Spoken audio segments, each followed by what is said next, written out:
அண்மை செய்தி. ஆம்ஸ்ட்ராங் கொலை சம்பவத்திற்கு முன்பு அப்பகுதியில் கொலையாளிகள் நோட்டமிட்டதன் சிசிடிவி காட்சி வெளியாகியிருக்கிறது. ஆம்ஸ்ட்ராங் கொலை செய்யப்பட்டதன் சிசிடிவி காட்சி வெளியான நிலையில் அதற்கு முன்பு கொலையாளிகள் அப்பகுதியில் சுற்றி வந்ததன் காட்சி வெளியாகியுள்ளது.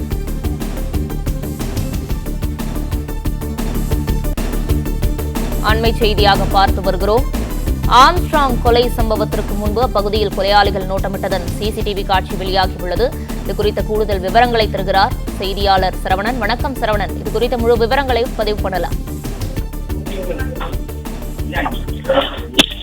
பகுஜன் சமாஜ் கட்சியினுடைய மாநில தலைவர் ஆம்ஸ்ட்ராங் கொலை செய்யப்பட்ட சம்பவத்தினுடைய இந்த சிசிடிவி காட்சிகள் சிறிது நேரத்திற்கு முன்பு வெளியாகியிருந்த நிலையில் மற்றும் ஒரு சிசிடிவி காட்சி வெளியாகி இருக்கிறது.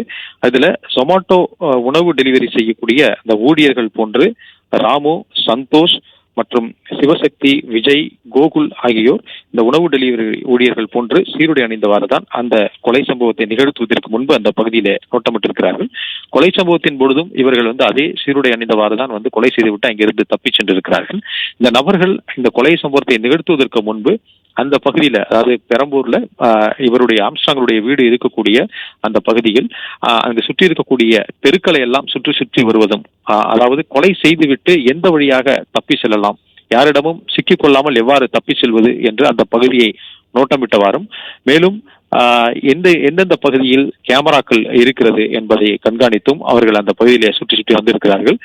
பல்வேறு இடங்கள்ல தனித்தனியாக இருசக்கர வாகனத்தை நிறுத்திவிட்டு அங்கே இந்த ஒரு 4 நபர்கள் தயாராக இருந்திருக்கிறார்கள்.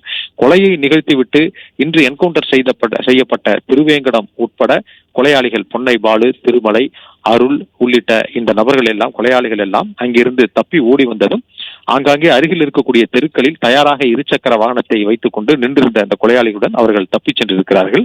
இந்த கொலை நிகழ்த்துவதற்கு முன்பாகவே இந்த எடுக்கப்பட்ட சிசிடிவி காட்சி 5 மணிக்கு மேலே, அதாவது 5 மணியிலிருந்து 6 மணிக்குள் இந்த சிசிடிவி எடுக்கப்பட்டிருக்கிறது. அந்த நேரத்தில் இந்த கொலை செய்யப்படுவதற்கு முன்பாக அந்த கொலை செய்யப்பட்ட அந்த இடத்திற்கு சுற்றி இருக்கக்கூடிய தெருக்களில் அவர்கள் நோட்டமிடுவதும், உளவு பார்ப்பு செல்போனில் பேசிக்கொண்டு வருவதும் அந்த சிசிடிவியிலே பதிவாகி இருக்கிறது. இவற்றையும் காவல்துறையினர் கைப்பற்றி ஆதாரங்களாக, இந்த வழக்கினுடைய ஆதாரங்களாக சேர்த்திருக்கிறார்கள். இந்த கொலை சம்பவத்துல சரணடைந்த கொலைவாளிகள் உண்மையான குற்றவாளிகள் அல்ல என்ற ஒரு குற்றச்சாட்டு இருந்த நிலையில் அவற்றை உறுதிப்படுத்தக்கூடிய வகையில் பல்வேறு சிசிடிவிகளை கைப்பற்றி போலீசார் குற்றவாளிகளினுடைய அடையாளங்களை, அதாவது கைது செய்யப்பட்டு போலீசாருடைய காவலில் உள்ள ஒரு நபர்கள் தான் கொலையை செய்வது என்ற அடையாளத்தை ஒப்பிட்டு அதை அறிவியல் ரீதியான ஒரு ஆதாரமாக மாற்றி இருக்கிறார்கள். அவற்றை வழக்கிலும் நீதிமன்றத்திலும் இந்த சிசிடிவி காட்சிகளை எல்லாம் ஆதாரமாக, இந்த வழக்கினுடைய ஆதாரமாக கொடுப்பதற்கும், பிறகு இந்த கொலையாளிகள் தான் சம்பவ இடத்திற்கு வந்தது, கொலையை நிகழ்த்தினார்கள் என்பதற்கான அடையாள அணிவகுப்பு சான்று குற்றவாளிகளுக்கு ஐடென்டிஃபிகேஷன் பரேடு என்று சொல்வார்கள், இந்த புலனாய்வினுடைய ஒரு பகுதியாக அது மேற்கொள்ளப்படும். அந்த அடையாள அணிவகுப்பையும் நடத்துவதற்கு காவல்துறை திட்டமிட்டிருக்கிறது.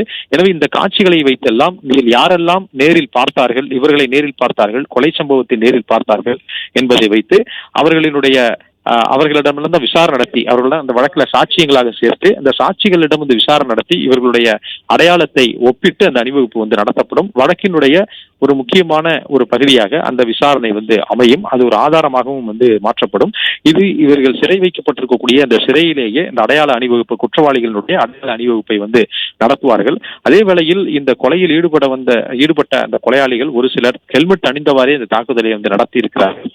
ஒரு சில இடங்கள்ல அவர்கள் ஹெல்மெட்டை கழற்றிவிட்டு அந்த பகுதியிலே நிற்கும் பொழுது அதை வைத்தும் அந்த அடையாளங்களை ஒப்பிட்டு தற்பொழுது கைது செய்யப்பட்டிருக்கக்கூடிய நபர்கள் தான் அந்த பகுதியிலே நோட்டமிட்டது என்பதையும் உறுதிப்படுத்தி காவல்துறையினர் இவற்றை ஆவணங்களாகவும் ஆதாரங்களாகவும் தயாரித்து வைத்திருக்கிறார்கள். இப்படி பல்வேறு சிசிடிவி காட்சி பதிவுகளை கைப்பற்றி இருக்கக்கூடிய காவல்துறையினர் இவற்றின் அடிப்படையில மேலும் சில நபர்கள், இது கைது செய்யப்பட்ட நபர்கள் தவிர்த்து வேறு யாரேனும் அவர்களுக்கு உதவி புரிந்திருக்கிறார்களா, அந்த பகுதியிலே சுற்றி வருகிறார்களா என்பதையும் தொடர்ந்து விசாரணை மேற்கொண்டு வருகிறார்கள். 1 மாத காலமாக இந்த பகுதியில் எடுக்கப்பட்ட இப்படி பல்வேறு சிசிடிவி காட்சிகள் தரவுகள்ல இவை பதிவாகி இருக்கிறது. அந்த பகுதியில் 1 மாத காலமாகவே இவர்கள் இவ்வாறு நோட்டமிடுவதும் அந்த பகுதிக்கு கண்காணிப்பதும் ஒரு இடத்தில் இருந்து கூடி தகவல்களை திரட்டி கொண்டு வேறொரு இடத்தில் சென்று அவர்களுக்குள் ஆலோசனை செய்து எப்படி இந்த படுகொலையை நிகழ்த்தலாம் என்று பல்வேறு கட்டங்களாக அவர்கள் இந்த பகுதிக்கு உளவு பார்த்து நோட்டமிட்டிருக்கிறார்கள் என்பது தெரிய வந்திருக்கிறது.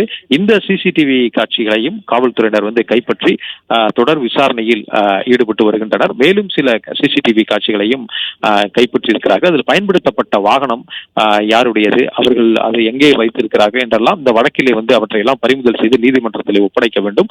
அவற்றை பறிமுதல் செய்யக்கூடிய நடவடிக்கைகளும் இந்த வழக்குக்கு தேவையான போதுமான ஆதாரங்களை திரட்டுவதற்கான நடவடிக்கைகளும் தொடர்ந்து காவல்துறையினர் ஈடுபட்டுள்ளனர்.